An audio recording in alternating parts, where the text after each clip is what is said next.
आय कृष्ण भक्ताय तद्भक्ताय नमो नमः। ओम नमो भगवते वासुदेवाय। ओम नमो भगवते वासुदेवाय। ओम नमो भगवते वासुदेवाय। कृष्णाय वासुदेवाय देवकी नंदनाय च नंदगोपकुमाराय गोविंदाय नमो नमः। नमो महावदनाय कृष्ण प्रेम प्रदायते कृष्णाय कृष्ण चैतन्य नामनि गौरात्वेष नमः। श्री चैतन्य मनोभीष्टं स्थपितां येन भूतले स्वयं रूप कदा मह्यं ददाति स्वपदान्तिकम्। जय श्री कृष्ण चैतन्य प्रभु नित्यानंद श्री अद्वैत गदाधर शिवासदि गौर भक्त वृंदा। हरे कृष्णा कृष्णा कृष्णा हरे हरे, हरे राम राम राम हरे हरे। पार्थसारथी फाउंडेशन के प्रिय भक्तों, श्री रूप गोस्वामी के उपदेश अमृत के अध्ययन में आप सबका हार्दिक स्वागत है। आज हम 9वें श्लोक का पाठ करेंगे और ये 9वां, 10वां और 11वां श्लोक ये भाव और प्रेम के स्तर की बात है। हमने 8वें श्लोक में देखा था कि राग अनुगा साधन भक्ति करना, आसक्ति के स्तर के ऊपर पहुंच के और फिर भाव भक्ति का प्रकट्य होना। साधन भक्ति का उद्देश्य होता है भाव भक्ति को जो हृदय में सबके है उसको जगाना। तो भाव भक्ति के राग अनुगा मार्ग में हमने पढ़ा था 8वें श्लोक में कि ब्रजे तिष्ठम, ब्रज में रहे, और वहां जो जन अनुरागी हैं भगवान के उनका अनुगामी बने। भगवान के जो राग आत्मिक भक्त है उनका अनुगामी बने। तो अब प्रश्न ये उठता है, ब्रज तो 84 कोस है, तो ब्रज में कौन सा स्थान सबसे महत्वपूर्ण है? तो इसलिए 9वां श्लोक जो है और 10वां श्लोक है, इन 2 श्लोकों में भगवान के भजन का सर्वश्रेष्ठ स्थान ये है। 9वां श्लोक का भाव, भजन के लिए ब्रज में सर्वश्रेष्ठ स्थान कौन सा है। और 10वें श्लोक में हम देखेंगे कि जो भगवान के साधन करने वाले भक्त हैं उनमें सर्वश्रेष्ठ कौन है। और जो 11वां पूर्णाहुति का श्लोक है उसमें है कि पूरे ब्रह्मांड में सर्वश्रेष्ठ स्थान कौन सा है जहां भजन करना भगवान श्री राधा कृष्ण को बहुत प्रिय है। तो आइए 9वें श्लोक का पाठ करते हैं।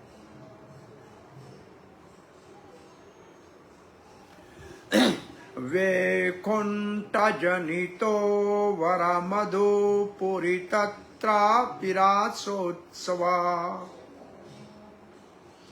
वृंदावरण्यम उदार पाणी रमणा तत्रापि गोवर्धन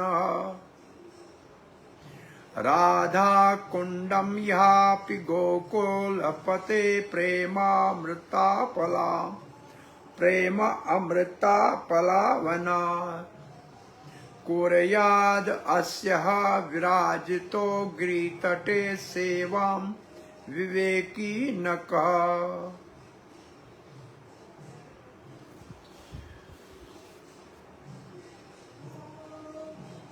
सेवां गिरि तटे सेवां विवेकी न कः। ऐसा कौन है, ऐसा कौन है जो गिरिराज की तलहटी में जहां राधा कुंड है वहां भगवान की सेवा नहीं करेगा। तो ये श्लोक है, वैकुंठ जनितो, वैकुंठ से वरा, वरा का मतलब वैकुंठ से महान है। कौन सी जगह? मधुपुरी। क्यों? जनितो, क्योंकि भगवान ने वहां जन्म लिया। सो वैकुंठ तो है आध्यात्मिक जगत में, और मथुरा मंडल है धरती के ऊपर। परंतु ये जो मथुरा मंडल है, मधुपुरी का मतलब मथुरा मंडल, ये वैकुंठ से महान है, क्योंकि यहां भगवान ने जन्म लिया, प्रकट हुए। गोपियां भी गोपी गीत में कहती हैं,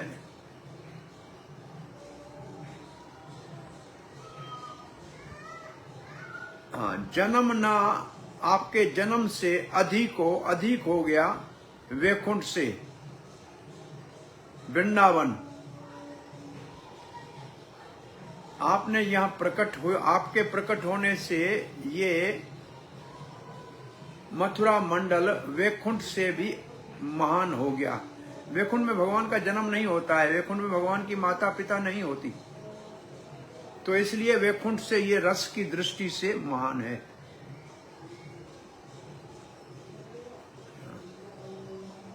गोपी गीत का पहला श्लोक कैसे है, किसी को याद है?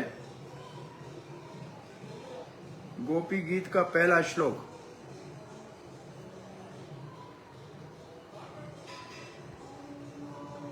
किसी भक्त को याद है?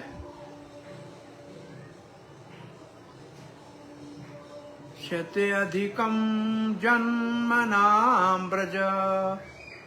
पहला शब्द क्या है? पहला शब्द क्या है? जयति। जायति तेधिको जन्मनाम ब्रज। यत्र श्रिया, वहां लक्ष्मी सेवा करती है। जहां आपका जन्म हुआ है वो वैकुंठ से भी महान है। अब तत्रापि, तत्रापि का मतलब उससे भी ज्यादा। कौन सा स्थान महान है? वृंदावरणियम। वृंदावन क्यों महान है? रासो उत्सवाद, वहां भगवान ने रास लीला की। ये रास लीला जो भगवान ने वृंदावन में की है, बंसी बट पे की है, इसको पंचायती रास कहते हैं, जिसमें सब प्रकार की गोपियां भाग लेने के लिए आती हैं। सुपक्षियां गोपी भी आती हैं, जैसे राधा ललिता आदि, और विपक्षियां गोपियां चंद्रावली और उसके पक्ष की गोपियां भी आती हैं। तटस्थ गोपियां भी आती हैं, तो वहां सब प्रकार की गोपियां भाग लेती हैं। तो वहां जो रास होता है उसको महारास कहते हैं, और पंचायती रास है। वो वृंदावन में हुआ, इसलिए मथुरा से वृंदावन महान है। उसके बाद कहते हैं तत्रापि, फिर उससे भी ऊपर है। कौन? गोवर्धना। गोवर्धन उससे ज्यादा महान है। क्यों? उदार पाणी रमणात, पाणी हाथ को कहते हैं, क्योंकि वृंदावन में तो भगवान के, जो मथुरा में भगवान के चरण कमलों का निशान है, वृंदावन में भगवान ने रज के ऊपर चरण कमल धारण किए हैं, लेकिन गोवर्धन को तो अपने हाथ के ऊपर धारण किया है, अपने कर कमल पे धारण किया है। उदार पाणी रमणात, भगवान ने अपने कर कमल के ऊपर धारण किया है। और उससे दूसरा भाव यह है कि गोवर्धन जो स्थान है, वहां प्राय जब भगवान की रासलीला होती है, रासलीला तो गोवर्धन में भी होती है, लेकिन वहां केवल सुपक्षियां गोपी आती हैं। वहां चंद्रावली वाले ग्रुप की गोपियां नहीं आती हैं, परंतु वहां गोप आ सकते हैं, नंद बाबा आ सकते हैं, सखा आ सकते हैं गाइया चलाते हुए। इसलिए भगवान के प्रेम की भजन करने के लिए गोवर्धन वृंदावन से महान है। राधा कुंडया पि गोकुल पते प्रेमामृता पलवाना। और गोवर्धन से भी महान है राधा कुंड। इहापी उस स्थान के ऊपर गोकुलपति भगवान श्री कृष्ण गोलोक विहारी गोकुलपति प्रेम अमृत प्लवनाथ, इसका मतलब वो राधा कृष्ण के प्रेम का कुंड है। कुरियाद अस्य विराजतो, वहां बैठ के भजन करना चाहिए, विराजना रहना चाहिए। ये राधा कुंड कहाँ है? गिरी तटे। ये गिरिराज की, असल में गिरिराज जो है मयूर के आकार का है, जिसका गर्दन पीछे मुड़ा हुआ है, पुछड़ी तो पुछड़ी के लोठे के पास आती है, और राधा कुंड और श्याम कुंड मयूर की दो आंखें हैं।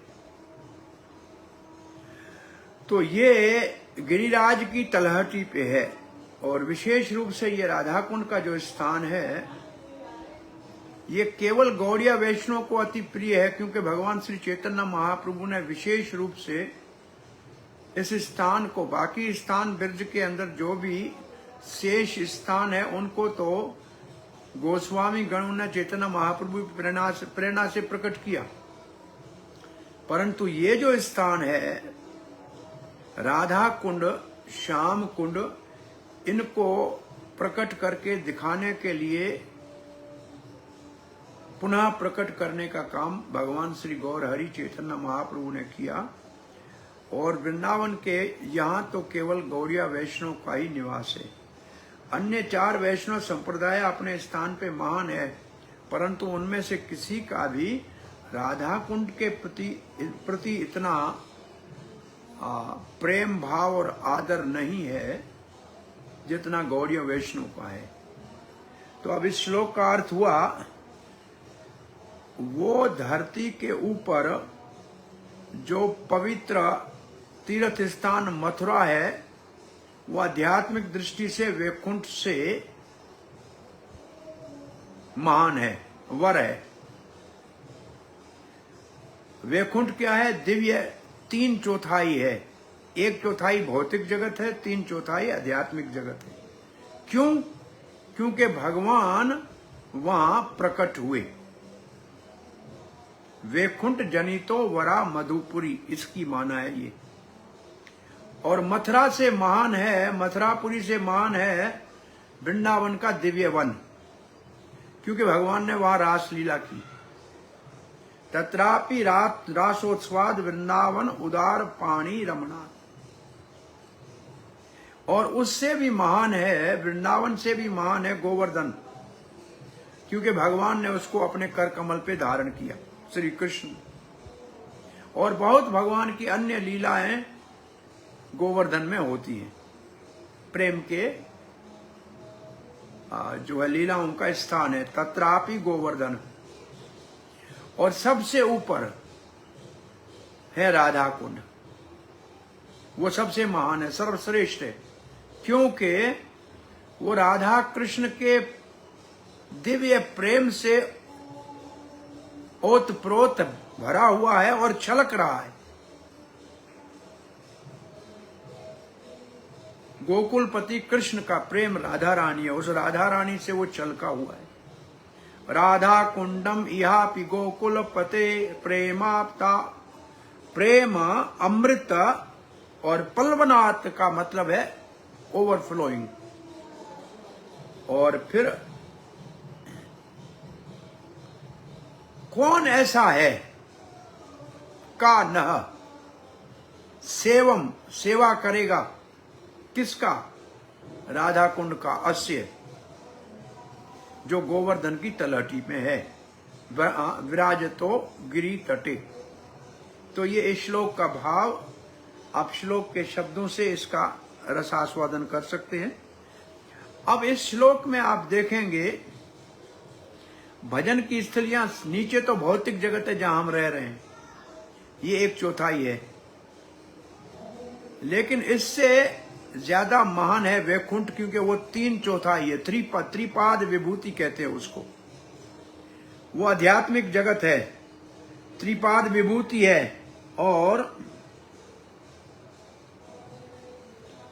अति उत्तम स्थान है। उससे ऊपर है मथुरा, है तो भौतिक जगत में, परंतु वैकुंठ से महान है, क्योंकि भगवान ने यहाँ जन्म लिया। वैसे भगवान जब जन्म लेते हैं तो अपने धाम को धरती के ऊपर अपने साथ लाते हैं। श्रील प्रभुपाद जी कहते हैं जैसे कोई राजा किसी एक देश से दूसरे देश में जाता है तो वो अकेला नहीं जाता है, उसके साथ उसका सारा मंत्रिमंडल होता है और जहाँ रहते हैं उस जगह के ऊपर उसी देश का झंडा लगता है। जैसे दूतावास है, किसी का एम्बेसी है किसी देश की, तो उस देश की एम्बेसी में झंडा भी उस देश का रहता है और लोग जो वहां रहते हैं उनके ऊपर कानून भी उस देश का चलता है अंदर। तो ऐसे भगवान जब धरती पे आते हैं तो अपने धाम को धरती पे साथ लाते हैं। और मथुरा से महान वृंदावन है, ये जनितो, ये मथुरा के साथ जनितो लगेगा और रासोत्सवाद के साथ लगेगा वृंदावन, क्योंकि भगवान ने वहां रासलीला की और अन्य बहुत सुंदर 12 वनों में लीलाएं की। 12 वन है जमुना के दोनों तटों पे और वहां भगवान ने 12 कानन, जहां सब लीला कैलो नंद श्री नंद नंदन। उससे ऊपर है उदार पाणी रमणाथ, ये है गोवर्धन, जिसको भगवान ने अपने कर कमल के ऊपर धारण किया। और भगवान श्री कृष्ण यहाँ ग्वाल बालों के संग गैया चराते हैं और श्रीमती राधा रानी के साथ यहाँ मिलन होता है और भगवान के साथ बहुत प्रेम का, यहाँ मधुर्य प्रेम का विलास होता है। रासलीला भी होती है, ये सब चीजें यहाँ होती है। उससे ऊपर है राधा कुंड, प्रेम अमृतो पलवनाथ, शुद्ध प्रेम कृष्ण का यहां प्रकट होता है। इसके बाद 12 वन की बात की है तो यहां 12 वनों का वर्णन है, 12 कानन। और इन 12 कानन में ये 12 रस, ये 12 रस एक तरफ लिखे हुए हैं, शांत रस, दास्य रस, सख्य रस, वात्सल्य रस, माधुर्य रस। ये 5 जो है इसको कहते हैं स्थायी भाव, और 7 जो है उसको कहते हैं सेकेंडरी 7 रस, सब मिला के 12 रस है। तो सेकेंडरी रस में क्या है? विभस्त रस, भयानक रस, रौद्र भक्ति रस, करुणा भक्ति रस, वीर भक्ति रस, अद्भुत भक्ति रस और हास्य भक्ति रस। और ये 12 वन कौन से हैं? इसमें से कृष्ण के विशेष वन है कुमुद वन, काम्य वन और खदिर वन। और बलराम जी के विशेष वन है भांडिर वन, बहुला वन, भद्र वन और बिल वन। और इसके अतिरिक्त जो महावन है उसको मधुवन भी कहते हैं, ये गोकुल का नाम है महावन। और तीसरा एक है वृंदावन और एक है तालवन और एक है लोहावन। तो ये सब मिलाकर 12 वन है। और यहाँ 12 रस है, ऐसे हमारे आचार्यों ने कहा है। हम प्रभुपाद जी की टिप्पणी पढ़ेंगे।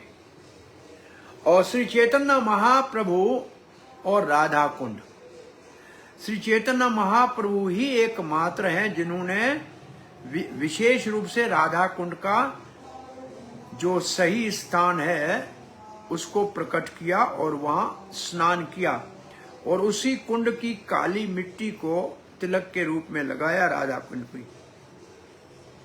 और इस राधा कुंड का पुनः निर्माण भगवान श्री चैतन्य महाप्रभु के अनुयायी रूप रघुनाथ गोस्वामी ने विशेष रूप से कराया।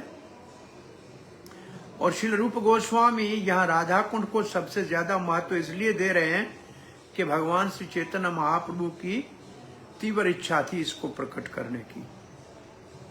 और राधा कुंड का पूजन और उसके प्रति जो भक्ति का भाव है वो गौड़ीय वैष्णव का सबसे अधिक है, और जो भगवान श्री चैतन्य महाप्रभु के अनुयायी हैं। इतना इस श्लोक का यहाँ, ये राधा कुंड का आप दर्शन कर लीजिए, ये राधा कुंड का दर्शन है।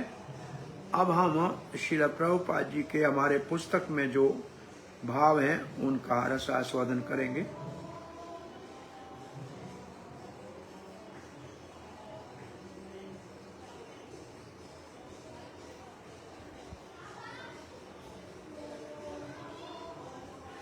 श्रील प्रभुपाद लिखते हैं, आध्यात्मिक जगत त्रिपाद विभूति है, 3/4 है। सारी जो एक भगवान की जो सृष्टि है उसका 3/4 हिस्सा आध्यात्मिक जगत है और 1/4 हिस्सा भौतिक जगत है। और जो आध्यात्मिक जगत है वो अति उत्तम स्थान है। और निश्चित रूप से जो आध्यात्मिक जगत है वो भौतिक जगत से महान है। परंतु मथुरा और उसके इर्द गिर्द की एरिया, इसका मतलब मथुरा मंडल, भले भौतिक जगत में है परंतु आध्यात्मिक जगत से भी उत्तम है। क्यों? क्योंकि भगवान श्री कृष्ण परम पुरुष भगवान मथुरा में प्रकट होते हैं और अंदर के जो वन है और उसमें वृंदावन जो है वो मथुरा से महान है। क्यों? क्योंकि वहां 12 वन है, 12 कानन। यहां वृंदावन एक शब्द कहने से 12 वनों का उसमें उल्लेख आ गया। और प्रभुपाद जी उनका नाम लिखते हैं, तालवन, मधुवन, बहुलावन। ये भगवान के लीला स्थलियां हैं। और ये जो सारे ही वन है, वृंदावन अकेला नहीं, ये सारे वन जो वृंदावन के अंतर्गत आते हैं अथवा ब्रज मंडल में वृंदावन 12 वनों में एक वन है। परंतु जब वृंदावन कहते हैं तो 12 वनों को प्रभुपाद ने एक साथ लिया है। इसको मथुरा से महान कहा जाता है और इससे महान है, इन 12 वनों से महान है गोवर्धन, दिव्य गोवर्धन पर्वत। क्योंकि भगवान श्री कृष्ण ने उसको कर कमल पे ऊपर धारण किया, जैसे कोई छाता उठाता है, और अपने कर कमल से उसको सुंदर कर कमल के ऊपर धारण किया। काहे के लिए? अपने प्रेमी भक्तों की रक्षा करने के लिए। भगवान के जो पार्षद है, विशेष रूप से ब्रज के जो ब्रजवासी है, ब्रजवासी, ब्रज किसको कहते हैं? गो गाय, गोप गोपी, गो गोप गोपी जहां है उसको कहते हैं ब्रज। और जब इंद्र ने क्रोध में वहां समंतक बादलों से और उन 50 मारुतों के तूफान के साथ आंधी वाली बरसात की, तो भगवान श्री कृष्ण ने गोवर्धन धारण करके ब्रजवासियों की रक्षा की। और ये गोवर्धन वो स्थान है, गोवर्धन शब्द का अर्थ है, गो का मतलब गाय, वर्धन का मतलब उनकी वृद्धि करना, जहां भगवान गायों की वृद्धि करता है। इसका मतलब गौचारण का सबसे प्रमुख स्थान गोवर्धन है। और गोपियां वेणु गीत में कहती हैं, हरिदास वर्य अदरी। अदरी कहते हैं पर्वत को, हरिदास वर्य का मतलब भगवान के भक्तों में सर्वश्रेष्ठ। 3 हरिदास वर्य कहे गए हैं। पहला युधिष्ठिर महाराज हरिदास वर्य, उससे महान हरिदास वर्य उद्धव, और उससे महान हरिदास वर्य गोवर्धन। तो यहां इतना समझना चाहिए कि गोवर्धन ब्रजवासियों के, गोपियों की दृष्टि से भगवान का एक भक्त है जो सबसे महान है, जो भगवान श्री कृष्ण बलराम को ग्वाल बालों के संग गैया चराने के लिए सुंदर स्थान देता है, सुंदर बहुत स्वादिष्ट नरम घास खाने के लिए देता है, पानी के झरने हैं, कंदराएं हैं, रस है और गुफाएं हैं, सर्दी और गर्मी के लिए उचित वातावरण बनाते हैं। ऐसा गोपियों गोवर्धन का महिमा गा रही है। तो गोवर्धन में भगवान गाय चारण लीला करते हैं। ये गोवर्धन का विशेष स्थान है।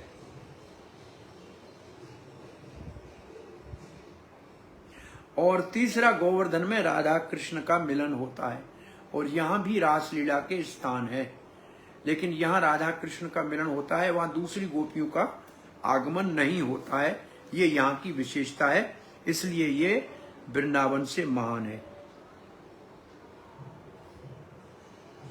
राधा कुंड जो गोवर्धन की तलहटी में है वो इन सब से महान है, क्योंकि भगवान श्री कृष्ण का प्रेम यहाँ उछलता है। जैसे भरा हुआ कोई बर्तन हो, उसमें से ऊपर से कोई उछल के नीचे आए, ऐसे वहां कृष्ण प्रेम उछलता है।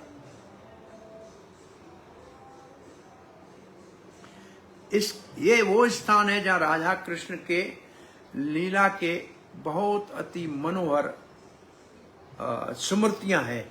दोपहर के समय राधा कुंड पे कृष्ण राधा के साथ नौका विहार करते हैं, और यहाँ विशेषता राधा कुंड की यहाँ ये है कि यहाँ कोई गोप भी नहीं आता है, बड़ा कोई गोपी भी बड़ी नहीं आती है।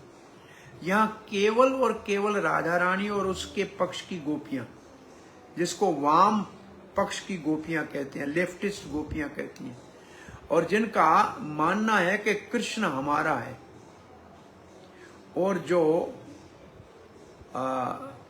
विपक्ष गोपियां हैं, जिसको राइटिस्ट गोपियां कहते हैं, चंद्रावली के पक्ष वाली, वो कहती हैं हम कृष्णा की है, हम कृष्ण की हैं, और राधा रानी और इसके पक्ष कहते हैं कृष्ण हमारा है। तो इनका ममत्व कृष्ण में अति है, इसलिए ये सर्वश्रेष्ठ। और राधा कुंड के चारों ओर इन सारी सखियों के अपने अपने कुंड है। ललिता का कुंज है, विशाखा का कुंज है। केवल मात्र 2 गोपों के कुंज भी वहां हैं, वो भी गोपियों को रहने के लिए देते हैं। श्रीधामा और मधुमंगल का संभवतः, या शुबल सखा, ऐसे कुछ है जो भगवान की ऐसी लीलाओं में गोपियों के साथ विशेष रूप से राधा रानी के साथ मिलने का दोपहर का समय है यहाँ। और यहाँ से पास में ही सूर्य कुंड है, वहाँ राधा रानी सूर्य पूजा के बहाने जाती है, और वहाँ कृष्ण पुरोहित बन के, पंडित जी बन के, और पूजा कराने के बहाने वहाँ जाते हैं, उनका मिलन होता है। तो ये क्षेत्र पूरा राधा कुंड के क्षेत्र के अंतर्गत आता है, सूर्य कुंड आदि। तो ये क्षेत्र सबसे महान है।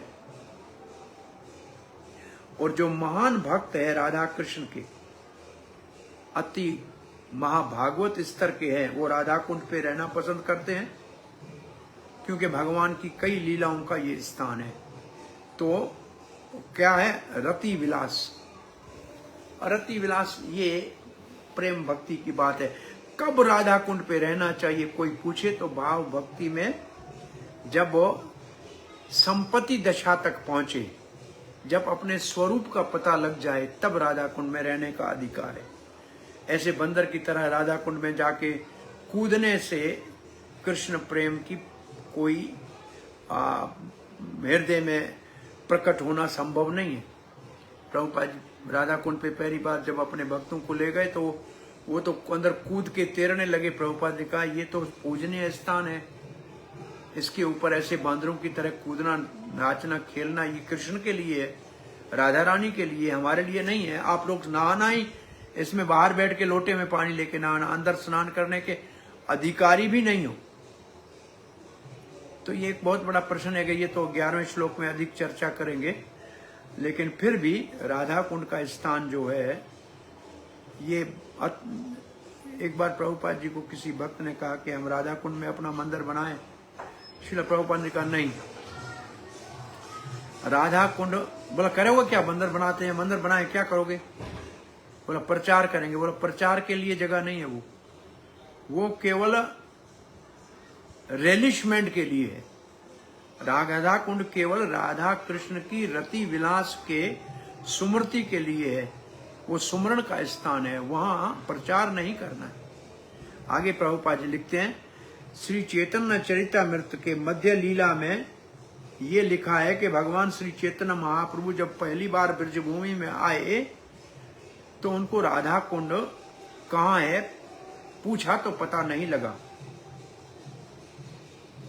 इसका अर्थ चैतन्य महाप्रभु का मुख्य उद्देश्य था राधा कुंड के विशेष स्थान की जानकारी प्राप्त करके विश्व में प्रकट करना। और फिर उन्होंने कुछ गांव वालों से पूछा तो उन्होंने कहा यहाँ एक गौरी कुंड और एक काली कुंड है। तो गौरी और काली कुंड, गौरी कुंड का मतलब राधा कुंड, काली कुंड का मतलब श्याम कुंड। बोला ये हमारे चावल के खेत के अंदर दो खड्डे हैं जिसको यहाँ हम अपनी भाषा में गौरी और काली कुंड कहते हैं। महाप्रभु ने उसको देखा तो बड़े आनंद में विभोर होकर कहा यही राधा कुंड, और उसी पानी के साथ कीचड़ थी, उसी में स्नान किया और उसी कीचड़ का तिलक लगाया। ये राधा कुंड। और इस क्योंकि चैतन्य महाप्रभु वहां आए, वहां स्नान किया और अपने भक्तों को कहा यही राधा कुंड है, ये स्थान राधा कुंड का है। और बाद में श्री चैतन्य महाप्रभु के अनुयायियों ने शिक्ष गोस्वामी जो थे यहाँ, उसमें रूप रघुनाथ ने इस स्थान का पुनः निर्माण कराया। आज जो बहुत सुंदर बना हुआ है, ये निर्माण रघुनाथ दास ने कैसे कराया, ये अपन 11वें श्लोक में और विस्तार से इसका जो है श्रवण करेंगे। अब यहाँ एक बहुत विशाल कुंड राधा कुंड के नाम से दर्शनीय स्थान है। श्री रूप गोस्वामी ने इतना बड़ा महत्व राधा कुंड को इसलिए दिया कि भगवान श्री चैतन्य महाप्रभु की इच्छा थी कि इसको प्रकट किया जाए। तो फिर ऐसा कौन होगा जो राधा कुंड को छोड़ के और स्थान पे रहना पसंद करेगा। इसका मतलब ये 8वें श्लोक में कहा है कि ब्रज में रहो और भजन करो। तो यहाँ ये श्लोक कहता है ब्रज में रह के भजन करना है, तो राधा कुंड सर्वश्रेष्ठ स्थान है। लेकिन एक बात याद रखना, भक्ति सिद्धांत सरस्वती गोस्वामी महाराज श्रील प्रभुपाद कहते थे हम राधा कुंड में रहने के अधिकारी नहीं, हम गोवर्धन में रहेंगे, लेकिन अपने गुरुजनों की सेवा करने के लिए दिन में राधा कुंड जाएंगे, शाम को वापस गोवर्धन लौट आएंगे। अब जब भक्ति सिद्धांत सरस्वती महाराज कहते हैं मैं राधा कुंड में निवास करने का अधिकारी नहीं हूं, श्रील प्रभुपाद जी बड़े सावधानी से कहते हैं वहां मंदिर बना के रहने की आवश्यकता नहीं है। इसका अर्थ यह है कि यहाँ तो जिन्होंने स्वरूप सिद्धि कर ली है, इनकी तो स्वरूप सिद्धि हुई थी, फिर भी इन्होंने हमारी शिक्षा के लिए सावधान किया है कि इसको चीपली नहीं लेना चाहिए, इसको सस्ते में नहीं लेना चाहिए। राधा कुंड को, राधा कुंड बहुत महत्वपूर्ण स्थान है कि राधा रानी के श्री अंग से विभिन्न नहीं है। राधा रानी और राधा कुंड एक चीज है। तो राधा कुंड का नाम ही हरे कृष्णा मंत्र में हरे के नाम से लुप्त रखा गया है। पूरी भागवत में राधा के नाम को लुप्त रखा गया है। तो ये ऐसा स्थान नहीं है जिसको हम सामान्य रूप से चलो राधा कुंड चलो, बस नहाने चलो, ऐसा नहीं करना चाहिए। कैसे राधा कुंड का प्रकट्य हुआ इसके ऊपर आगे 11वें श्लोक में कथा करेंगे। आगे लिखा है जिसको आध्यात्मिक बुद्धि है, जिसकी बुद्धि आध्यात्मिक है वो इसी स्थान पे रहेगा। परंतु राधा कुंड के इस महात्म को दूसरे वैष्णव संप्रदाय को इतना इसका महत्व नहीं है, न मध्व संप्रदाय को, न रामानुज संप्रदाय को, न ही विष्णु स्वामी और न निम्बार्क संप्रदाय में राधा कुंड का इतना महत्व है। गिरिराज तक तो बहुत महत्व है, गिरिराज में, गोकुल में, इन सब संप्रदायों का विशेष रूप से विष्णु स्वामी संप्रदाय के बहुत स्थान है, निम्बार्क संप्रदाय के बहुत स्थान गोवर्धन के पास है, वहां उनका बहुत बड़ा क्षेत्र है। मध्व और रामानुज का तो ब्रज में भी इतना ज्यादा नहीं है प्रभाव, लेकिन इन विष्णु स्वामी और निम्बार्क संप्रदाय है। परंतु राधा कुंड केवल चैतन्य महाप्रभु के अनुयायी वहां रहना पसंद करते हैं।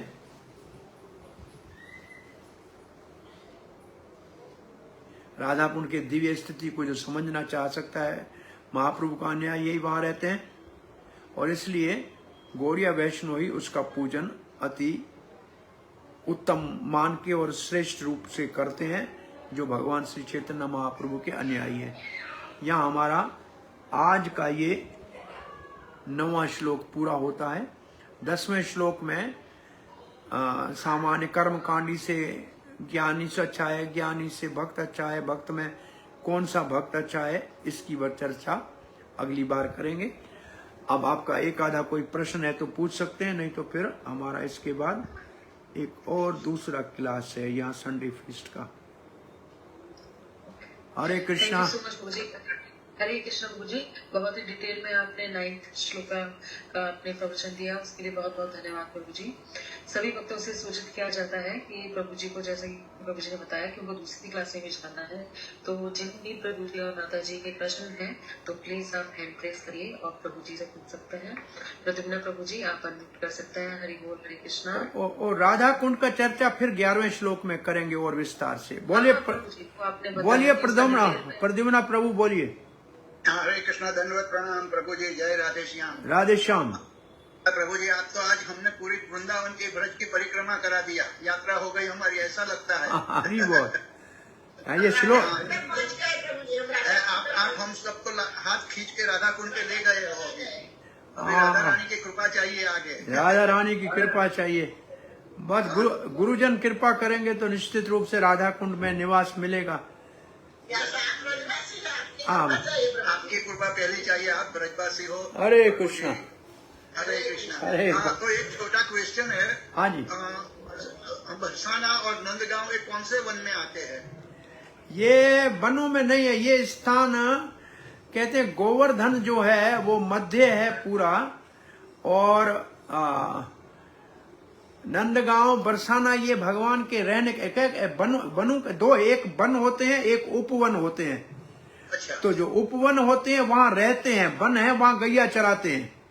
अच्छा। तो प्राय ये जो जगहें हैं ये वो स्थान है जहां इनके महल बने हुए ये रहते थे।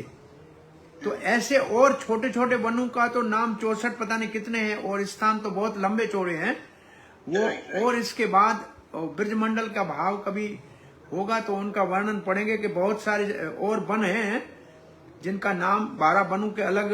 ये कि हम जाते हैं बहुला वन है, जैसे बहुला वन में जाते हैं तो वहां छोटे वन और भी हैं। तो कहाँ जहाँ गैया चराते थे और कहीं लोग रहते थे। जो रहने वाला स्थान अलग है और चराने वाला स्थान अलग है। तो ये रहने वाले स्थान है। यहाँ नंद बाबा का महल बना हुआ था पहले, पर्जन्य महाराज का, नंद के पिता का महल था पहले, और वृषभानु महाराज के पिता का महल था। फिर ये यहाँ रहते थे। फिर किसी समय में यहाँ से गोकुल चले गए ये, और रावल चले गए वृषभानु महाराज। फिर वहां से वापस लौट के आए, कृष्ण 3.5 साल के हुए तो नंद बाबा छत्तीसगढ़ में आए, और वृषभानु महाराज जो है अपन जो राल है, राल से आगे स्थान जो आता है वहां आके रहे।